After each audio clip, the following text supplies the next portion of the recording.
미래교육센터 오금허브 팹랩 체험 프로그램. 오늘의 키트는 망원경입니다. 망원경은 지금에 와서는 흔하게 볼 수 있는 도구지만 인류에게 있어 결코 가벼이 여길 수 없는 발명이었습니다. 특히 측량, 항해 등에 있어 엄청난 변화를 가져왔죠. 하지만 이런 혁신들 중 가장 중요하게 받아들여야 할 것은 바로 정확한 천체 관측을 가능하게 했다는 사실입니다. 잠시 망원경의 역사를 들여다볼까요? 코페르니쿠스는 1543년 천동설, 즉 지구를 중심으로 세상이 움직인다는 당시 종교계를 중심으로 받아들여지던 가설의 오류를 지적하며 근대 자연과학을 완전히 뒤바꾸는 가설, 태양을 중심으로 모든 것이 움직인다는 지동설을 주장했습니다. 이에 대한 근거로 그는 고대의 수학자이자 과학자인 프톨레마이오스가 남긴 고대 천문학을 근거로 들었죠.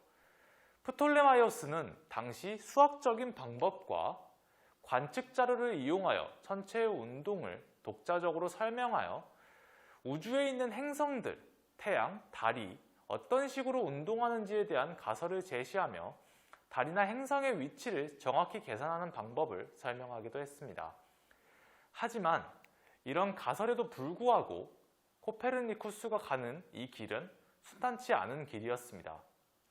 고대학자들이 정립해 두었던 이 가설들은 망원경이 등장하기 이전 우리의 조상들이 첨성대에 올라 천체를 관측했던 것처럼 높은 곳에서 맨눈으로 보는 것밖에 방법이 없던 시절에 부정확한 관측 자료들을 바탕으로 하고 있어 지동설이란 가설 자체는 많은 학자들, 나아가 일부 신부들까지도 동조하는 부분이 있었으나 가설을 증명하는 데 있어 번번이 부정확한 계산 결과 때문에 대중들에게, 교회에게 받아들여지지 못했죠.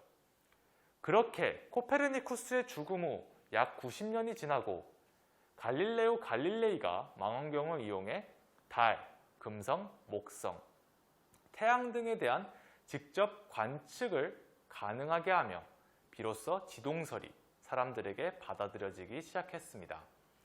이러한 변화는 봉건 사회를 무너뜨렸고 이전이라면 받아들여지지 않았을 진화론과 같은 새로운 이론들이 사람들에게 받아들여지는 계기가 되었습니다. 2021년에 이르러서는 인류는 단순히 우주를 탐구하는 것을 넘어 우주 여행 상품을 개발하기까지에 이르렀네요.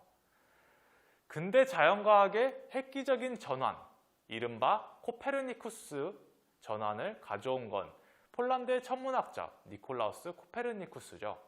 하지만 이런 사실이 받아들여지기 위해 가장 큰 역할을 한 것은 망원경이라고 해도 과언이 아니겠죠. 결국 사람들은 자기 눈으로 본 것만 믿으니까요. 이 망원경으로 가장 유명한 건 갈릴레오 갈릴레이지만 사실 최초로 망원경을 발견한 건 한스 리퍼세이라는 네덜란드의 안경 기술자였습니다. 우연히 볼록 렌즈와 오목 렌즈를 겹쳐서 물체를 보았을 때 상이 크게 맺힌다는 사실을 발견했죠. 이런 발견이 갈릴레오 갈릴레이, 이탈리아의 과학자에게까지 전해졌고 오늘의 키트이자 현재까지 갈릴레이 망원경으로 잘 알려진 새로운 관측기기가 사람들에게 널리 알려지게 되었습니다. 하지만 지금 시대에 이르러 갈릴레이 망원경은 더 이상 천문학 관측에서 사용되지 않습니다. 볼록 렌즈로 빛을 모으고 오목 렌즈로 상을 확대하는 방식이기 때문에 관측 시야가 매우 좁게 형성되기 때문이죠. 현재에는 쌍안경에만 이 기술이 널리 쓰이고 있습니다. 이런 단점을 보완하며 등장한 것이 바로 케플러식 망원경입니다.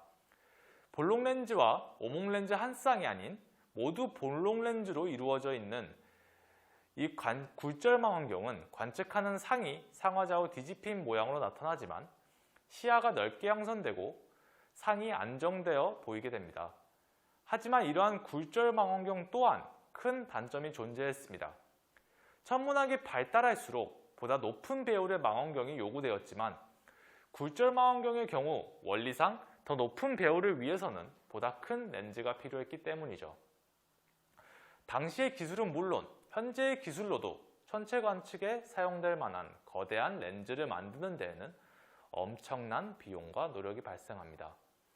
그래서 이런 단점을 보완하기 위해 뉴턴식 망원경으로 알려진 반사망원경이 등장했습니다. 반사망원경은 렌즈 대신에 거울을 이용하기 때문에 비교적 적은 비용으로 높은 배율을 이끌어낼 수 있었죠. 오목거울을 이용해 물체로부터 오는 빛을 반사시켜 확대시킨 상을 볼록렌즈로 보는 방식인데요. 현대에 와서는 이런 광학 망원경들을 제외하고도 전파 망원경, X선 망원경, 감마선 망원경 등등 여러 기술이 생겨나게 되었습니다. 이런 기술의 발전은 최초로 망원경을 발견한 안경기술자 한스 리퍼셰이 덕분이겠죠. 어떻게 보면 전에 없던 새로운 물건을 만들어냈다는 점에서 최초의 관측기기 메이커라고도 할 수 있겠네요. 그럼 오늘의 조립 영상으로 넘어가 보도록 하겠습니다. 영상 시청해 주셔서 감사합니다.